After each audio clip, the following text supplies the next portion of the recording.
Om Namo Bhagavate Vasudevaya. Bhagavad Gita as it is, Chapter 8, Attaining the Supreme, text number 25. Dumo Ratris Tata Krishna Shanmasa Dakshinayinam Tatra Chandramasam Jyotir Yogi Prapya Nivartate. Dumo Ratris Tata Krishna Shanmasa Dakshinayinam Tatra Chandramasam Jyotir Yogi Prapya Nivartate.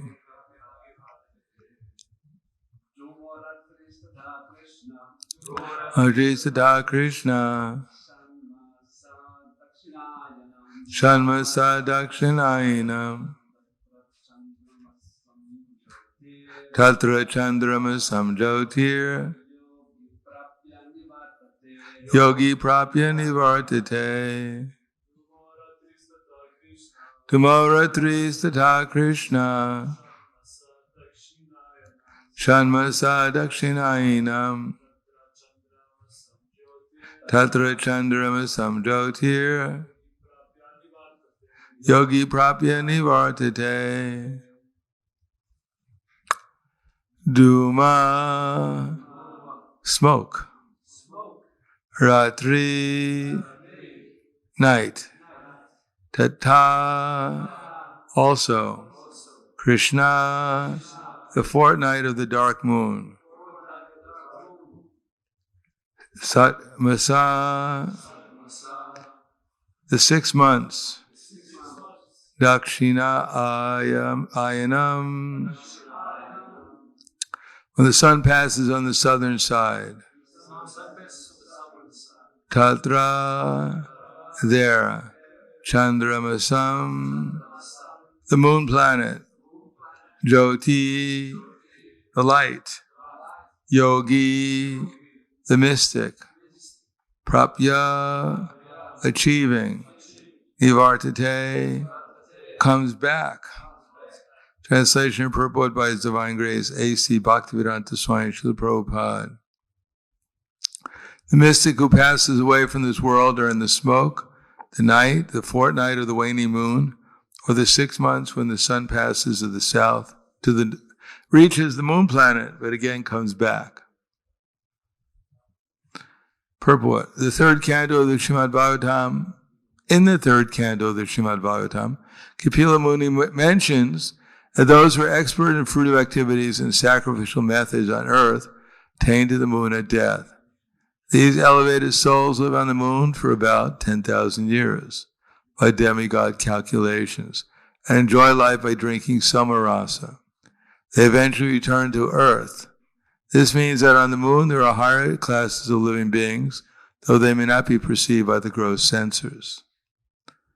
Text 26. Sukla Krishna Gatiyete Jagatak Shasvate Mate Ekaya Yatina Ritim Anya Vartate Punak. According to the Vedic opinion, there are 2 ways of passing from this world, one in light and one in darkness. When passes in light, he does not come back. When he passes in darkness, he returns. Purport. The same description of departure and return is quoted by Acharya Baladev Vidyabhushana from the Chandogya Upanishad. Those who are fruitive laborers and philosophical speculators from time immemorial are constantly coming and going and coming. Actually, they do not attain ultimate salvation, for they do not surrender to Krishna. Naiti Shriti Parthajanan Yogi Muyati Kasyana Tasmat Sarveshu Kaleshu Yoga Yukta Bhavarjuna. Though the devotees know these 2 paths, O Arjuna, they are never bewildered. Therefore be always fixed in devotion. Purport. Krishna is here advising Arjuna that he should not be disturbed by the different paths the soul can take when leaving the material world. Devotee of the Supreme Lord should not worry whether he'll depart by arrangement or by accident. The devotee should be firmly established in Krishna consciousness and chant Hare Krishna. He should know that concern over either of these two paths is troublesome. The best way to be absorbed in Krishna consciousness is to be always dovetailed in his service, and this will make one's path to the spiritual kingdom safe and certain and direct.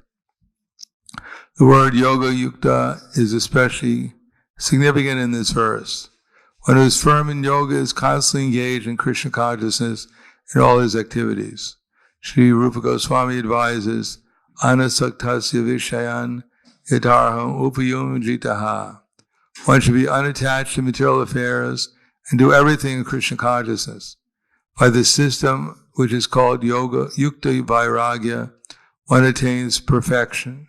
Therefore, the devotee is not disturbed by these descriptions because he knows that his passage to the Supreme Abode is guaranteed by devotional service. Namo Vishnu Padaya Krishna Prasthaya Bhutale Srimate Bhaktivedanta Swami Namane Namaste Saraswatam Deve Gauravani Pacharane Nirvishesha Srinivadi Paskyadyade Satarane. The material world is quite complicated, in case you haven't noticed it. And it's even more complicated if you don't know how it's working.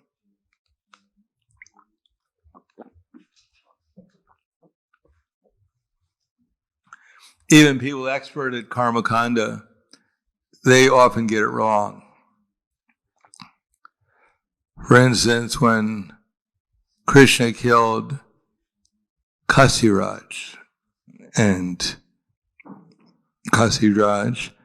his name was it? What was the name of the one who was imitating Krishna? It begins with a P. He disguised himself. He had 4 arms. Paundraga. What's that? Paundraga. Yeah, Paundraga sent a letter to Krishna saying, "My dear Krishna, I am the Supreme Personality of Godhead. I've come here to deliver all souls. I heard a rumor that you were imitating me. So I advise you to give up your conch wheel and lotus flower and come here and surrender to me." So he sent a letter to Krishna, and when the Yadu dynasty heard it, headed by King Ugrasena, they all laughed very loudly. So Krishna told the messenger, "Go back and tell your master, Paundraka, that yes, I'm going to go there and give him my mercy. I'm going to take my disc and slice his head off with it." So Krishna, indeed, he went to wherever Paundraka was living, I can't remember. His friend, Kasiraj, was there. Maybe he was visiting his friend in Kasi. Kasiraj was there. And Paundraka came out to fight with Krishna because he had actually gotten a benediction from Narada Muni that he could get 4 arms. So, but everything else was an imitation. Imitation, Kaustuba jewel. Imitation, he was wearing a yellow dhoti, helmet just like Krishna's, etc. Vijayanta garland, which wasn't so victorious. And he came out to fight with Krishna, and Kashiraj came also with so many Akshauhini's divisions of soldiers. Of course, we know Krishna cut off his head, and he cut off the head of Kasiraj and sent it into the city of Kasi. In any case, Kasiraj's son didn't take it very lightly, Sudakshina, and he performed a sacrifice to satisfy Lord Shiva in order to avenge the death of his father. So Shiva came and said, "What can I do for you?" And he said, "I'd like to kill Krishna." So Lord Shiva said, "Well, I think you should perform a sacrifice." And if you perform the sacrifice, a demon will appear, this black demon will come. And he can kill anyone except for a qualified Brahmin. Of course, God is no problem for him. So he performed the sacrifice, the demon came, black guy, with a huge guy with his hair was like burning cinders, etc. So he went to Dwarka, and he was burning Dwarka, different places. Krishna got word and threw his Sudarshan chakra, and the demon fled. This big fiery demon fled. Sudarshan chakra burned him to ashes and proceeded to destroy the city of Kasiraj. And then came to where Kasiraj and where the Sudakshina, son of Kasiraj, was, and the Brahmas performed the sacrifice and burnt them to ashes. So according to the laws of nature, if you perform a sacrifice and you don't kill your victim that it was intended for, then you get killed.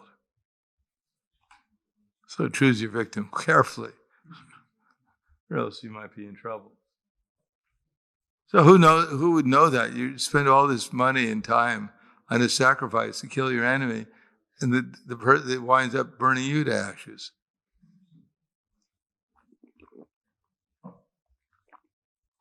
I wonder if it says that in the rule book. It was in fine print. And what to speak of when the sacrifice was being performed by Twasta, because Twasta's son, Vishwarupa, was killed by Indra. And Twasta wanted to perform a sacrifice to get revenge and kill Indra. So he performed the sacrifice. And sacrifices mean, days at a time, chanting Vedic mantras with a referee priest. And if you chant the wrong mantra, then the whole thing is spoiled. So just at the time the priest chanted the mantra to kill Lord Indra, instead of chanting the word to kill Indra, instead of chanting the A short, he chanted it long. Indrahata, said Indrahata. So instead of getting a demon who would kill Indra, he got a demon who Indra would kill. Slightly different. Instead of getting a demon whose enemy was Indra's enemy, he got a demon whose enemy was Indra. Anyhow, as it turned out that Indra killed Vritrasura. So that's how things work. You spend so much time and money chanting a mantras for days and sacrifice, and it just winds up boomeranging and getting exactly the opposite effect that you wanted. But that's happening all the time. People want to get one result and they get exactly the opposite result they were hoping for. They work hard. So many stories of people working hard to have a nice family, spending all their time trying to get the money to maintain their house and their children, and the wife gets frustrated with them. He's never at home. He's always working, leaves, runs away with someone else, sues him in court, gets all his money. He's worked 20 years, maintained the family, and winds up out in the street. I love you. So that's how the material world works. It's meant to disappoint people. So here it says the only real alternative is be sure what's going to happen. Because, first of all, people don't even perform any sacrifice. Most people, they get up at night. They don't even know the difference between day and night. Some people don't even see the sun anymore because they're asleep when the sun's up. And at night, when the witches and the goblins and the rakshasas come out, that's when they wake up, get their company. When the sun comes, they close their eyes like the owls. Don't have to be contaminated by the light. So what to speak of passing from this world, people, they don't think they're going to leave this world. They think they're going to be here forever. They're always surprised at the time of departure from this body. What to speak of preparing for it? if taking intoxication, illicit sex, gambling, eating, and prepares you for death, then they're well prepared.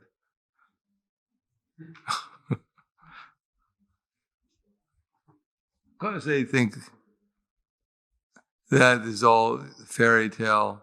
But there are many stories of people who left their body and they see things that are very strange.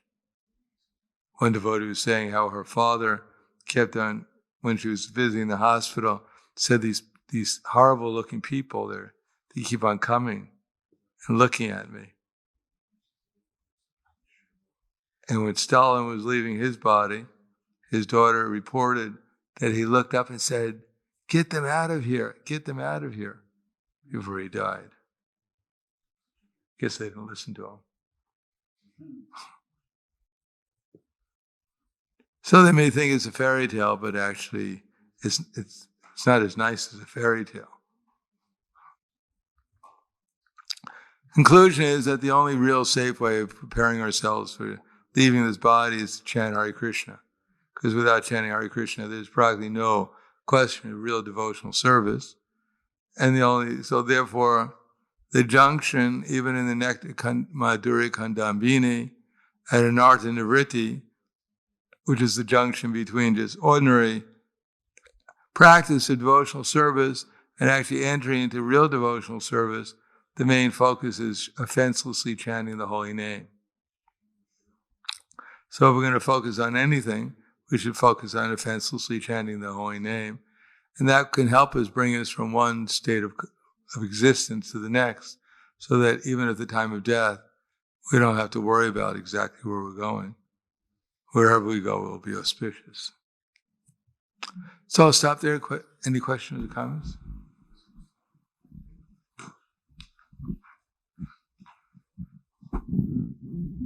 Hare Krishna. It is mentioned in the 26th chapter that one who passes in light, that he does not come back. I'm just wondering, there are, I think, some people that also pass away during the light, and if you turn the lights on, you're all right. When you're passing from this body, if you turn the lights on, you'll be all right. Could you at least light a candle?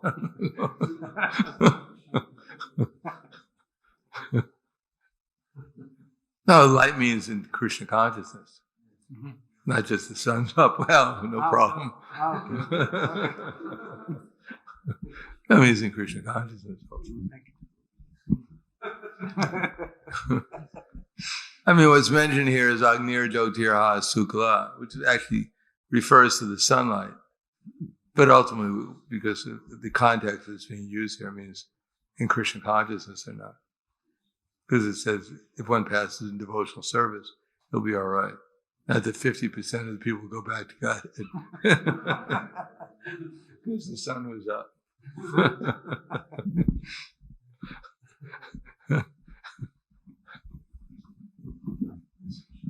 Anything, yes. Okay. Okay. There's one question through internet. Marcel is asking, how can we prepare well for death?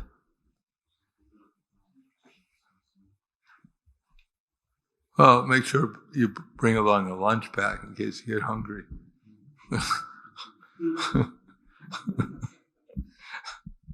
No, this is what we're doing. We're preparing for leaving this body, so-called death, by changing our consciousness from the material consciousness to spiritual consciousness. That's the only thing we have to do. Otherwise, there's no preparation for death. You have your list. Check, check, check. I got one more thing left. Wait a second.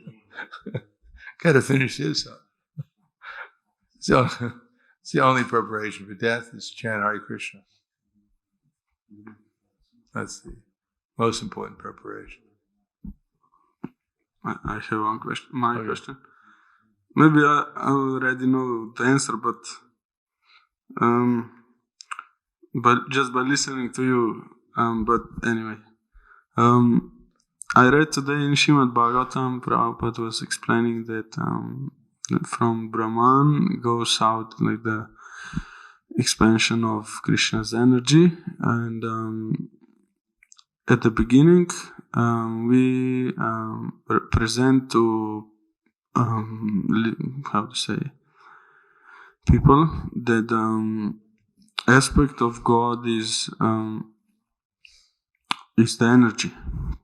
The what? Is the energy. Is the energy like that they even accept the aspect of how to say Almighty, I mean. And then when they grow, they develop more, then we say there is a person behind it or a source of this energy. So, yes, how does this happen? How does it happen? Yeah, this switch, this change. What switch? From this acceptance of aspect. Oh, well, we're not switching. We're trying to accept Krishna. Along with Krishna, we understand Paramatma and Brahman. We're not trying to switch from one to the next. But people sometimes take the indirect path. They don't hear about Krishna, but they try by a mechanical method to come to Brahman realization and then Paramatma realization. And ultimately, if they're fortunate, they come in contact with the devotee, and then they can begin devotional service to Krishna. But we're starting from Bhagavan, and by realizing Krishna, we automatically realize Brahman and Paramatma in full. How about, if I understood right, it was more like it was easier for them to even accept the aspect of God, to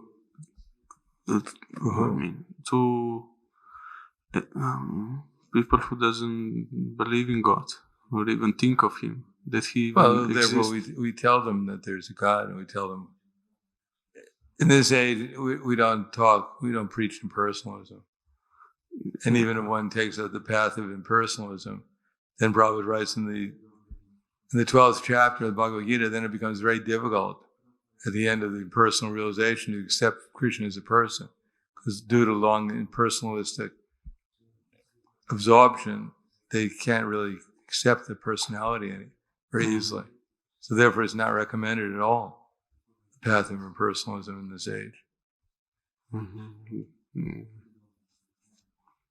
I thought like it's more like accept this, and then slowly they will. No, we're not trying.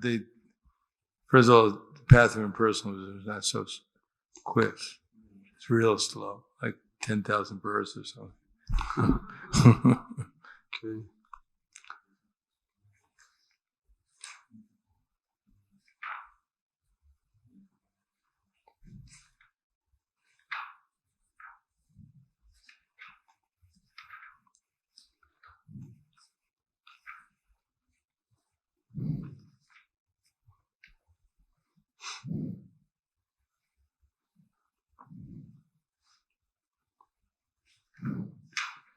The living entity is eternally an individual soul, and if he wants to merge into the spiritual whole, he may accomplish the realization of the eternal and knowledgeable aspects of his original nature. The blissful portion is not realized.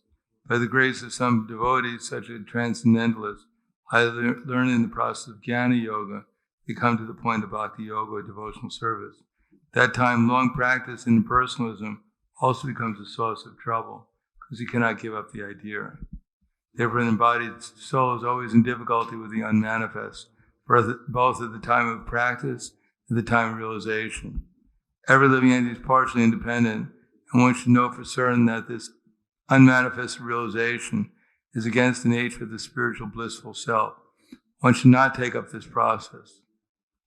For every individual living entity, the process of Krishna consciousness, which entails full engagement in devotional service, is the best way. Once they ignore this devotional service, then there is in danger of turning to atheism. Thus, the process of centering attention on the unmanifest The inconceivable, which is beyond the approach of the senses, as already expressed in this verse, should never be encouraged at any time, especially in this age, is not advised by Lord Krishna. What's that? 12th chapter, verse 5. Okay, thank you very much. Grantharaj Bhagavad Gita ki jai. Srila Prabhupada ki jai.